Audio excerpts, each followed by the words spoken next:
आपको ये मामला जिस तरह से दिख रहा है, ये इतना ही सीधा, इतना ही स्वाभाविक या इतना ही सामान्य लग रहा है जितना कि ये दिखाई दे रहा है टीवी चैनल्स पर? देखिए हिमानी, दूध का जला छाछ को भी फूंक मार मार कर पीता है। हिंदुस्तान ने जो दंश झेला है, आपको 1947 के बाद आप देखिए किस तरह से पाकिस्तान से लोग यहाँ पर आए। आपको याद होगा तिब्बती यहाँ पर आए थे हजारों की तादाद में। यहाँ से नजदीकी मजनू का टीला है, आज भी वो हिंदुस्तान के लिए एक बर्डन ही कह सकता हूँ मैं उसको। जिस तरह से उनको लाया गया और ये विश्वास दिलाया गया कि इनको वापस भेज दिया जाएगा, नहीं गए।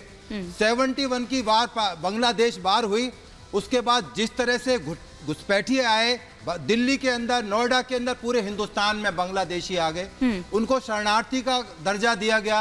उसकी आड़ के अंदर लाखों करोड़ों शरणार्थी वहां से आ गए, जो आज भी दिल्ली हिंदुस्तान के लिए एक बहुत शर्मनाक पोजीशन क्रिएट कर रखी है। अब लीगल पक्ष पर आते हैं। सीमा से ऐतराज नहीं है। सीमा जैसे लाखों करोड़ों लोगों से ऐतराज है जिनके लिए CA-NRC कानून लाया गया था, जिसका विरोध पूरे हिंदुस्तान में जिस तरह से हुआ। मैंने और आपने सीमा से ऐतराज नहीं है, लेकिन उस सीमा जो बात सरहद की हम कर रहे हैं, वहां से जिस तरह की एक्टिविटीज होती रहती है, ऐतराज उससे है। और उसके आड़ में होना चाहिए। हाँ। हम इस देश के नागरिक हैं, हमें इस देश की समृद्धता से प्यार है, इस देश की इंटीग्रिटी से प्यार है।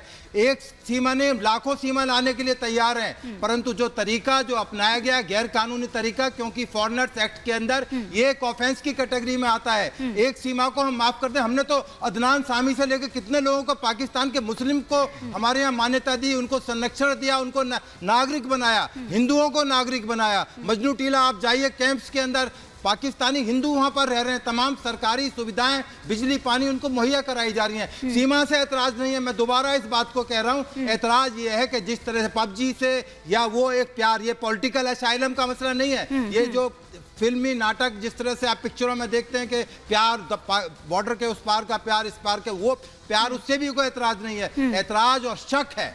सबसे बड़ी चीज हिमानी शक है कि क्या ये जासूस के रूप में आई है। ये PUBG खेलते खेलती हैं, जिनकी डेट ऑफ बर्थ में एनोमिटी आ रही है, उसमें फर्क आ रहा है। 3-4 पासपोर्ट जिसके पास हो सर, और आप देखिए, आप बात जब जो भी कोई उसको सुन रहा है तो वो ये कह रहा है कि ये लेमन बिल्कुल भी नहीं लग रही है, जिस तरह की बातें वो कर रही है, जो टेक्निकल टर्म्स वो जिस तरह से बात करती है, बीच बीच में इंग्लिश के अल्फाज को, वर्ड्स को यूज करती हैं, जो आमतौर पर एक लेमन टाइप की लड़की नहीं करती। बिल्कुल ठीक बात है। और ना केवल लैंग्वेज बल्कि वो टेक्निकल टर्म्स और वो सारी चीजें जानती है उस तरीके से। मैं उस पर भी आऊंगी, पासपोर्ट हो या फिर वो फोन का तोड़ना हो, सिम्स का तोड़ना हो। लेकिन इरशाद अहमद जी, पाकिस्तान में इसको लेकर किस तरह की चर्चाएं हैं? बहुत शुक्रिया जी। मैं ये कहूंगा कि पाकिस्तान में कोई चर्चा नहीं है ऐसी। आप लोग प्रोपेगेंडा इतना ज्यादा कर रहे हैं। और ये साहब अभी बोल रहे थे ये एक सीमा आगे हुई भगौड़ी लड़की है, पता नहीं आप लोगों के हिंदुस्तान से आई है या कहाँ से आई है, सरहद पार से आई है, और सरहद पार की कैसे इसने।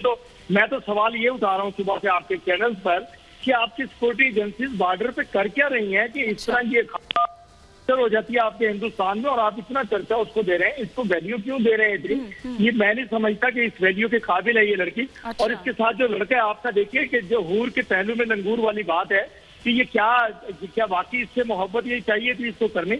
मैं ये कह रहा हूँ, लेकिन इश्क अंधा होता है। ये तय करने वाले आप कौन होते हैं? हिंदुस्तान पर छोड़ो, अपनी लड़की पर यकीन नहीं है, आपके अपने मुल्क की लड़की है उस पर आपको यकीन नहीं है। और अपना गांव बता रही है, पासपोर्ट बता रही है, आपकी लैंग्वेज बोलकर बता रही है, आपको उस पर भी यकीन नहीं है। इसलिए हमारा शक और ज्यादा गहरा जाता है। पहलू में लंगूर। दूसरी बात यह है कि ये आप बात कर रहे हैं कभी बांग्लादेश की, कभी किसी की। सीमा लड़की एक भगौड़ी भागी हुई लड़की है, तो उसको आप किस तरह का चेहरा है? विनोद बंसल जी, महिलाओं के साथ वो कैसे व्यवहार करते हैं? इस लड़की के बारे में बात कीजिए, इस लड़की के बारे में बात कीजिए। ये कौन है, क्यों है? आप बांग्लादेश जा रहे हैं, कभी कहीं जा रहे हैं। ये लड़की आपकी नहीं है, वो डकैत तो आपके हैं जो धमकी दे रहे हैं। वो डकैत तो आप ही के हैं जो धमकी दे रहे हैं। डकैत तो आप ही के हैं, डकैत तो आप ही के हैं। लड़की के लिए तो आप इनकार कर रहे हैं। ये तो आप हमेशा ही हर बार इनकार करते रहे हैं, सरहद पार से जब भी कोई इस तरह की एक्टिविटी हुई है। डकैत तो आप ही के हैं, आप ही के मुल्क के भीतर रहकर वो इस तरह की धमकी दे रहे हैं और ये कह रहे हैं कि 2 दिन में वापस आ जाओ, नहीं तो हिंदू जो मंदिर है वहां पर उन पर हमला बोला जाएगा। मतलब कितनी छोटी सोच है आप लोगों की, और आप इस तरह से चेहरा दिखा दिया है खान साहब। आपके पाकिस्तान का चेहरा सीमा ने दिखा दिया है। ठीक है, गलत आई है, सही आई है, उसके निर्णय यहाँ की अदालतों ने इन्वेस्टिगेटिंग एजेंसी करेंगी। पर पाकिस्तान में क्या होता है, क्या चेहरा है, क्या महिलाओं की पोजीशन है, वो जरूर आपको आईना जरूर दिखा दिया सीमा हैदर ने।